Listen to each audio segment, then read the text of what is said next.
Maka wallahi kami menantang orang debus. Tapi bukan gini. Nanti di akhirat, kalau betul kalian ahli debus, api neraka padam. Kalau enggak, tobatlah.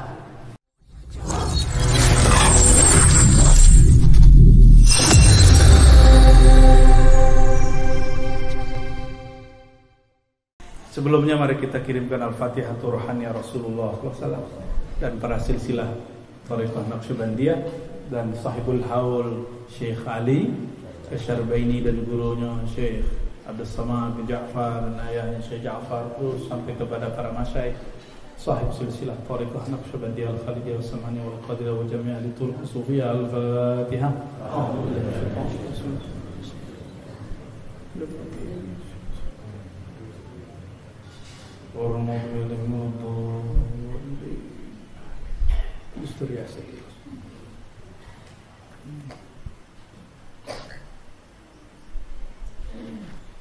Waktu kami dulu masih kecil, seorang guru kami namanya Maulana Muhammad Nuruddin yang mengijazahi Abu Ya Kasri pernah berkalam. Beliau sedang ahwal. Orang ahwal itu hukumnya bukan hukum syariat tapi hukum hakikat. Apa kata beliau? Orang kalau belum belajar ma'rifatullah, dia belum betul-betul beriman kepada Allah. Islamnya belum sempurna, bahkan tidak mungkin saja tidak sah. Ini kalam kami ingat, umur kami baru 11 tahun. Kami kalau pagi jemput beliau ke rumah, hantar ke surau, nanti sore sebelum maghrib kami hantar lagi ke rumah. Baru bisa naik motor. Mungkin bapak ibu dulu pernah punya motor Suzuki merah, saya tidak tahu lah namanya apa itu. Itu motor berkesan sekali, bisa menghantarkan Tuan Syekh Maulana Muhammad Nuruddin. Kemudian kita belajarlah tafsir Al-Quran. Ternyata di surah Al-Anfal ayat 2, ayatnya sering dibaca untuk muqaddimah pengajian. A'udzubillahi minasyaitonirrajim. Ini ayat diterjemah biasa, tapi kalau dimaknai dengan ilmu kita yang Allah berikan, titipkan kepada kalbu para masyayikh kita, ini ayat orang thariqah. Ayat dalil berthariqah. Jadi kalau dulu Buya Malin Mudo MH iko pisawang, iko pisau den. Itu ya. Kalau kini ndak. Kalau kini mana dalilnya? Ini dalilmu, ini dalilku. Quran surat sekian, ayat sekian. Itu dalil hari ini. Kiranya hiduplah kalam Imam Syafi'i yang dulu beliau katakan. Apa kata beliau? Ta'allamus sunnah qawiyat hujjatukum. Pelajari ilmu tentang sunnah, nanti dalilmu kuat. Maka alhamdulillah kami umur 20 sudah pernah menulis buku dalil-dalil thariqat. Sayangnya komputernya hilang, fotokopiannya itu hilang. Tapi hampir semua dalil thariqat Naqsyabandi sudah kami tulis dari awal orang ambil talqin sampai terakhir suluk. Mungkin karena dulu niatnya nulis ingin balawan semua salafi wahabi, niatnya tidak tulus karena Allah Subhanahu wa taala. Bukan wa malillahi baqiyah. Karena menulis karena Allah kekalkan dengan kekal rahmatnya. Tapi karena kami dulu ingin bergagah-gagahan, berbantah-bantahan dengan Wahabi, alhamdulillah Allah sirnakan buku itu. Tapi ilmunya sirna, alhamdulillah masih tersimpan di dalam dado. Alhamdulillah. Itu umur 20 kami, itu buku kedua Bapak Ibu. Buku pertama kami tulis umur 14 tahun, Risalah Ketenangan Jiwa. Alhamdulillah kitab itu pun, risalah itu pun hilang. Alhamdulillah. Buku ketiga tentang risalah akidah kritik ulama terhadap Sufi Ibn Arabi. Kami sebutkan siapa yang mengkritik, kita cek benarkah kritiknya. Ternyata beliau bukan imam yang sesat, beliau imam Ahlus Sunnah wal Jamaah. Kembali ke ayat ini. Ayat kedua surah Al-Anfal, silakan nanti disimak-simak lagi di rumah ya. Mungkin sudah hafal, silakan dinikmati.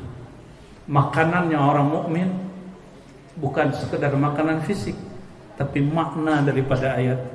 Qala ta'ala, a'udzubillahi minasyaitonir rajim, innamal mu'minun. Innama. Inna dalam bahasa Arab itu penekanan, itu sudah cukup. Tapi Allah tambah ma, yang berarti hanya, khusus saja, hanya, sungguh hanya. Kalau orang lama, sesungguhnya hanyalah. Ternyata orang lama itu kenapa pahamnya mantap? Karena satu kata diterjemah per kata, sehingga kemantapannya luar biasa. Kalau orang hari ini bisa diringkas, bisa didiskon. Akhirnya paham pun hasil diskon. Pahamnya tidak cukup.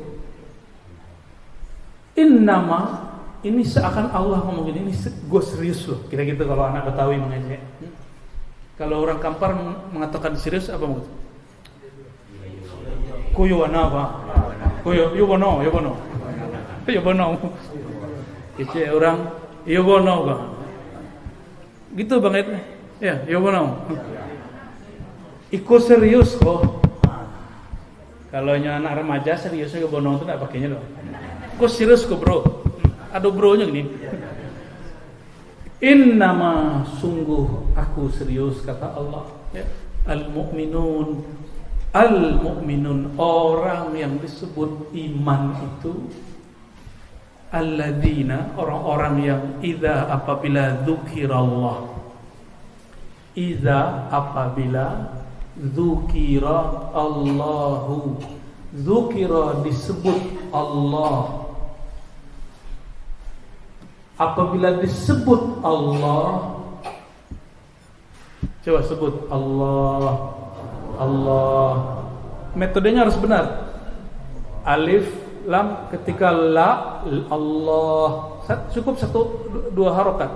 Allah. Coba ikuti. Allah. Belum talqin lah itu. Merinding nak. Bergetar nak dadanya. Kalau belum, berarti tekniknya belum diberi. Baru mengikuti lisan guru, belum mengikuti kolbu guru. Itulah mahalnya talqin. Mahal tak dapat dibeli. Tapi karena murid sungguh-sungguh, sayang guru jatuh. Ditalqinlah si murid.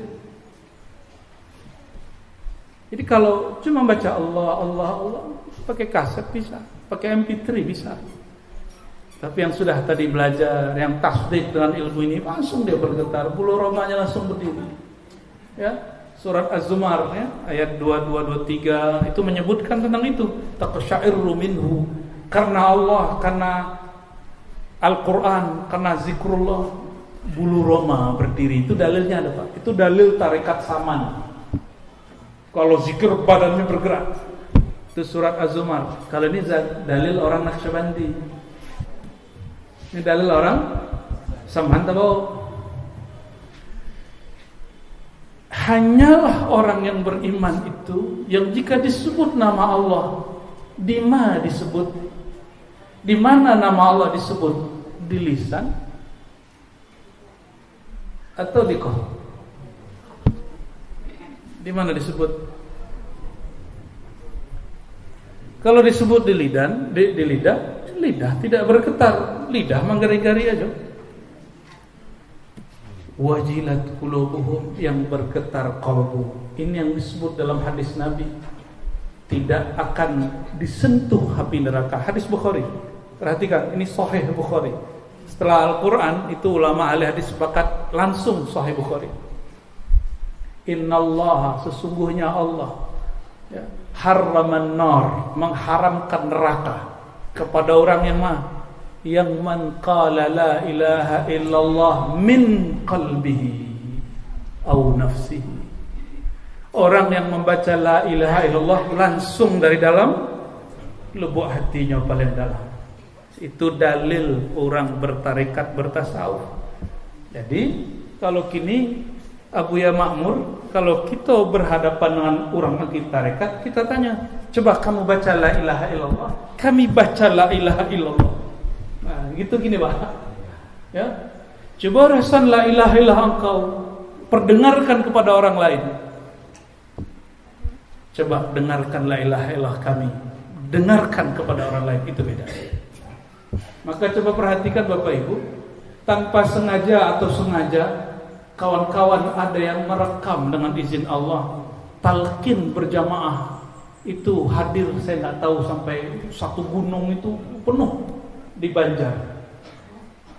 Ya, saya nggak izinin juga tuh orang itu merekam kita talqin, tapi qadarullah kita sedang mentalqin jama'i, ada yang merekam live, hanya menyimak rekamannya. Ini pengalaman orang awam, ini nggak perlu ustadz, nggak perlu orang tarekat yang mendengarkan. Orang awam yang hatinya ada nurullah, itu kolbunya bergetar. Kolbunya masa orang suluk gak bergetar, malah mengejek. Jangan-jangan lebih salik si fulan yang jarang sholat itu daripada kita. Jangan-jangan lebih bergetar hati si fulan yang duduk di lapau, di kafe, di kodai daripada kita. Kita ini sombong sudah bersuluk sekian kali, sombong karena sudah bertarekat, sudah berijazah, sudah berkhalifah. Kalau gelar khalifah itu jadi bencana, nggak usah jadi khalifah lah, jadi hamba Allah aja. Ya. Kalau ijazah sekertas itu membuat kita sombong, robeklah itu. Abdul Wahab Sya'rani, mursyid tariqah, nulis kitab, tapi hatinya masih belum tenang. Maka dia cari seorang mursyid sekian tahun-tahun, ketemulah seorang mursyid nggak bisa tulis baca, namanya Sayyidina Ali Al-Khawas. Apa kata Sayyidina Ali Al-Khawas? Mau berguru? Serius, mau berguru? Ya. Bakar semua kitabmu atau sedekahkan hasilnya kasih ke orang fakir. Dulu satu kitab cik kabau, Pak. Satu kitab itu satu kerbau. Bahkan beberapa kitab dihargai oleh raja itu 7 keturunan nggak habis. Itu beberapa kitab. Imam Sya'rani kekayaannya adalah kitab. Karena dia cinta kepada popularitas, cinta kepada kitab, cinta menjadi orang viral. Nah, hati-hati itu. Cinta duduk di makom khalifah, makom mursyid. Maka itu dicabik-cabik sama gurunya, dirobek-robek oleh gurunya. Penyebab penyakit kalbunya itu dirobek. Apa penyebabnya? Karena ada noda di dalam kalbunya, cinta kepada hubbul jah. Ini hati, perhatikan Bapak Ibu. Tarikat kita ahli sunnah itu manhaj kaidahnya dibangun, disusun oleh Imam Ghazali. Imam siapa? Imam Ghazali di jilid 3 Ihya Ulumuddin di bab hubbul jah. Apa kata beliau? Akhir ma yakhruj min qulubis siddiqin hubbul jah. Yang terakhir keluar dari kolbu orang-orang yang soleh, para pesuluk, para pesalik, itu adalah cinta viral, cinta popularitas, cinta ingin disebut syekh, tuan khalifah, ingin disebut orang pesuluk. Hati-hati. Itu terakhir keluar. Jadi beres semua, sisa satu noda itu di kolbu. Yang berkalam siapa? Imam Ghazali. Imam Ghazali berkawan dengan Yusuf Al-Hamadani. Mereka berguru kepada Imam Abu Ali Al-Farmadi. Fa bi Abi Ali Al-Farmadi, fa Yusuf Al-Hamdani Ghawth Al-Madani. Terus fa Abdul Khaliq Al-Mujdawani Al-Abar fa Arif Al-Riwakiri bihi ishtahar. Itu silsilah kita baca tadi. Itu yang akan kami syarahin nanti insyaallah. Jadi Imam Ghazali dulu zaman itu belum ada nama Naqsyabandiyah. Nama thariqah zaman itu thariqah Kharqaniyah Taifuriyah. Zikirnya Allah Allah dan semua al-asmaul husna. Kenapa di surah suluk tidak diajarkan asmaul husna, hanya Allah Allah? Tidak sanggup Bapak Ibu. Ini pun beberapa mursyid berkisah kepada kami. Kini karena zaman kami cukup buat suluk 10 hari. Tidak sanggup orang suluk 40 hari. Ya, udah banyak nggak sanggup. Maka guru kami Abu Yakasir berkalam, mau semalam jadi cukup lah. Nggak bisa 40 hari, 30 hari, nggak bisa 30 hari, 20 hari, nggak bisa 20 hari, 10 hari, nggak bisa 7 hari, nggak bisa 5 hari, nggak bisa 3 hari, nggak bisa semalam, nggak bisa. Kalau nggak bisa sesaat bersama kami. Kata Sayyidina Muaz, ta'al nu'min sa'atan. Hei, sini, ayo kita beriman sesaat. Apa yang mereka baca? Ini, beriman sesaat, nyebut nama Allah getarkan qalbu. Sebut nama Allah getarkan qalbu. Idza dzukirallah, jika disebut nama Allah, maka disebut itu berarti ada yang menyebut. Yang disebut lafaz ada yang menyebut, ada tempat menyebut, ada cara menyebut, ada kaifiat menyebut. Sesuai kaifiatnya, wajilat qulubuhum, barulah bergetar qalbu. Nah, inilah rahasia yang diemban para guru-guru kita. Itu sebabnya tidak semua kemursidan turun kepada murid langsung. Bisa turun ke anak, tidak juga semua turun ke anak, kadang turun ke tetangga sebelah, kadang wallahu a'lam bishawab. Suka-suka Allah Subhanahu taala.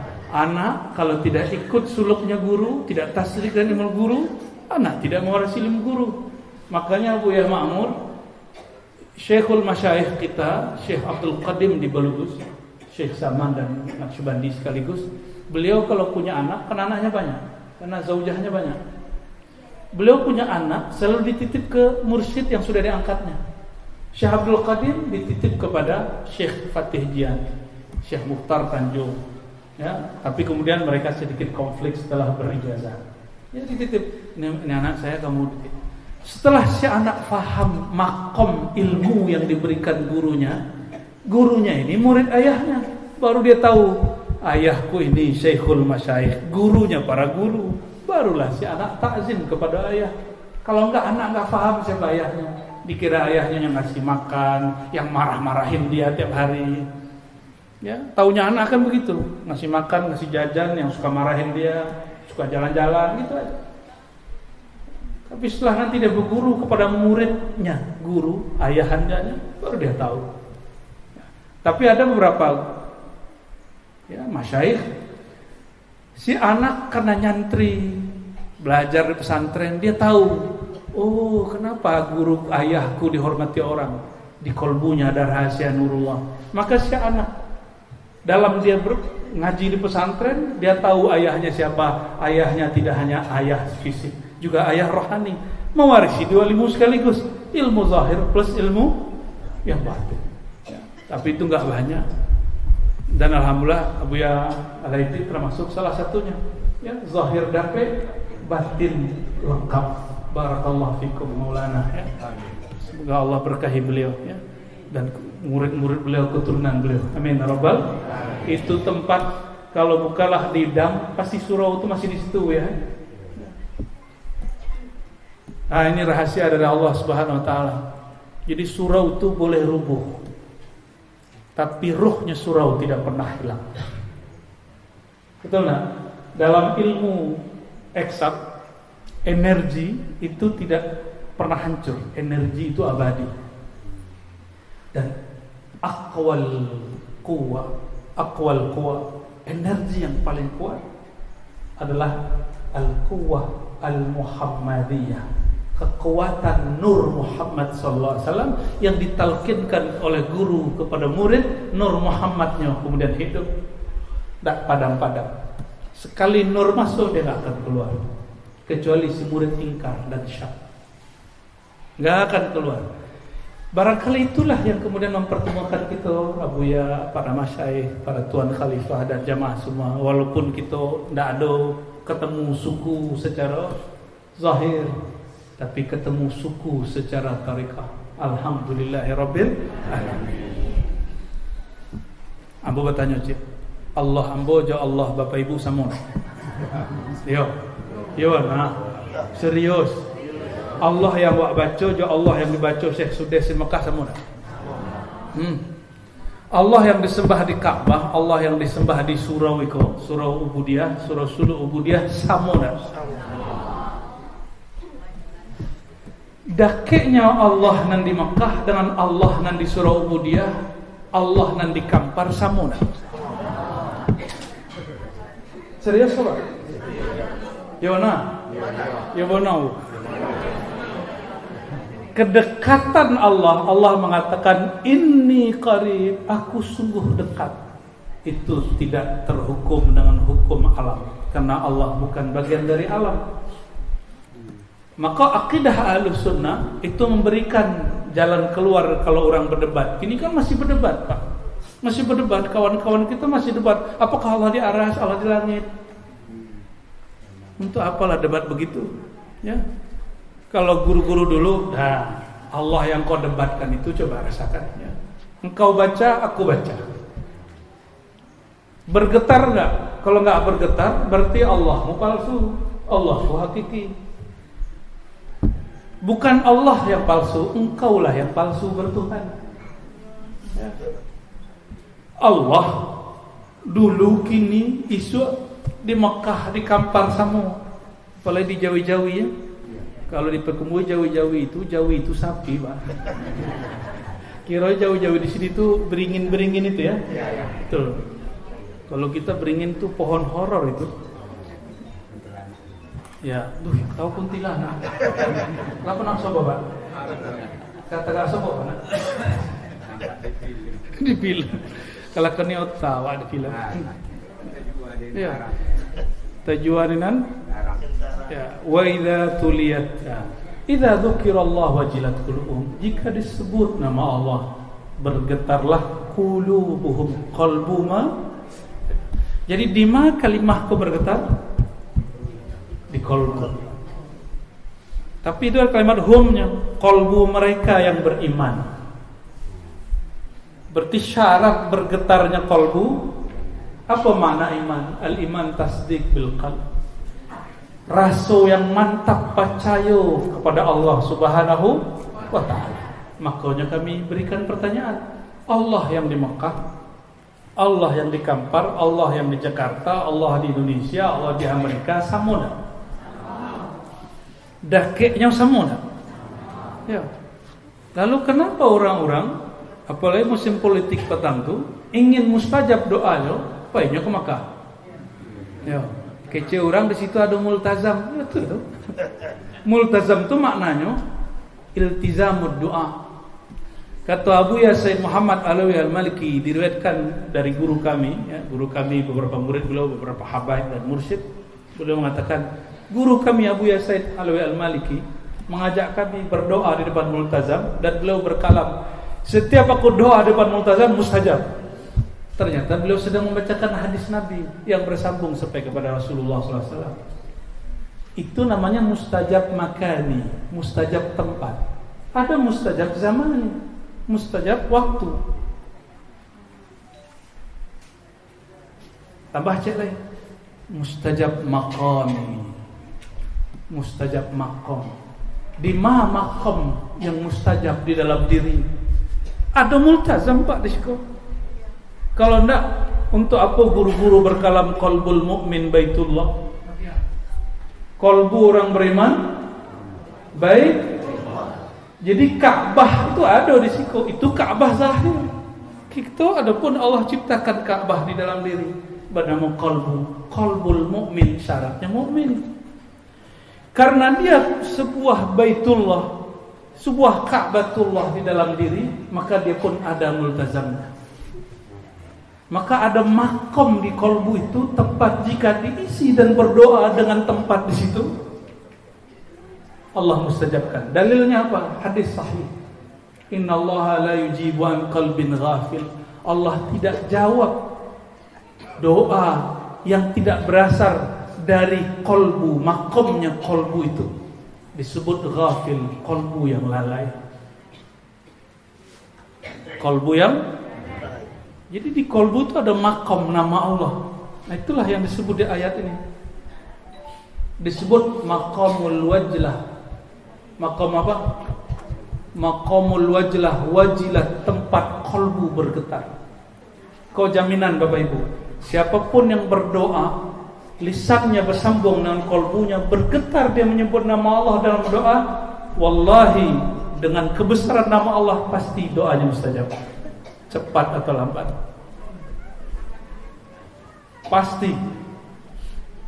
Jawaban itu jaminannya sama Allah. Ujibu da'watad da'i. Aku jawab doa orang yang menyeru kepadaku. Ambo bertanya, Allah itu yo leado. Yo nah. Serius. Kalau nyuado, awak imbau menyahutnya. Menyahutnya. Tapi karena Allah bukan fisik, Allah menyahut, menjawab bukan dengan fisik. Dengan apa Allah menjawab? Allah mengatakan, yang sanggup menampung pandanganku, jawabanku, innama wasi'ani qalbi abdi mu'min, qalbu abdi mu'min. Ya, hadis ini oleh ahli hadis disebut dhaif. Tapi ulama ahli sunnah di kalangan sufi sepakat ini hadis sahihul makna. Sahihul, maka imam kita seperti Imam Suyuti mencarikan dalil yang lebih kuatnya dari Quran, dan hadis ini sesuai dengan makna Quran tentang bab amanah. Aradnal amanah, kami tawarkan amanah ke langit, ke bumi, ke surga, ke neraka. Nggak ada yang sanggup Bapak Ibu. Fahamalahal insan, ditanggung, diterimalah amanah ini oleh insan. Apa amanahnya? Amanah memandang, menerima, mewadahi ma'rifatullah. Coba perhatikan surah Al-Hasyr. Lau anzalna hadzal Qur'an ala jabalin ra'aytuhu khashi'an mutasaddian.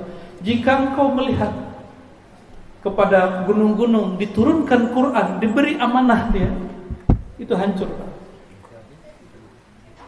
Kalbu orang beriman gak hancur, hanya wajilat. Orang beriman diberi nama Allah, diberi Quran, hanya bergetar, tidak sampai hancur lebur. Ini yang disebut karamatul iman, karamat iman. Maka kullu mu'minin sahibul karamah. Setiap mukmin itu ahli keramat, bukan kemudian terbang di atas awan. Kini lebih keramat orang-orang babiti. Setiap harinya naik pesawat, terbang di atas awan. Ya enggak? Ya, enggak perlu pakai nama-nama Allah. Terlalu tinggi nama Allah dipakai untuk terbang, Pak. Zikir 1000 supaya terbang, ketinggian. Nama Allah bukan untuk terbang. Ya, 1 juta lah sampai Jakarta, Pak. 500.000 kalau Air Asia nyampe di Kuala Lumpur. Enggak usah pakai nama-nama Allah. Terlalu tinggi nama Allah. Wala dzikrullahi akbar. Nama Allah terlalu mahal engkau jadikan untuk menjadi dewan, ya. Zikir supaya apa tadi gue ya tadi debus itu bukan keramat. Orang keramat itu dibakar api nerakanya padam, itu baru keramat. Nah, maka wallahi kami menantang orang debus, tapi bukan gini. Nanti di akhirat kalau betul kalian ahli debus, api neraka padam. Kalau enggak, tobatlah. Tidak usah belajar ilmu begitu. Kecuali debusnya debus zikrullah. Orang debus zikrullah memadamkan api di dalam hati. Itu baru debus hakiki. Kalau cuma debus-debus zahir, celilah. Sudah berapa guru debus kita mati? Cel dikit malaikat mau mati. Ya.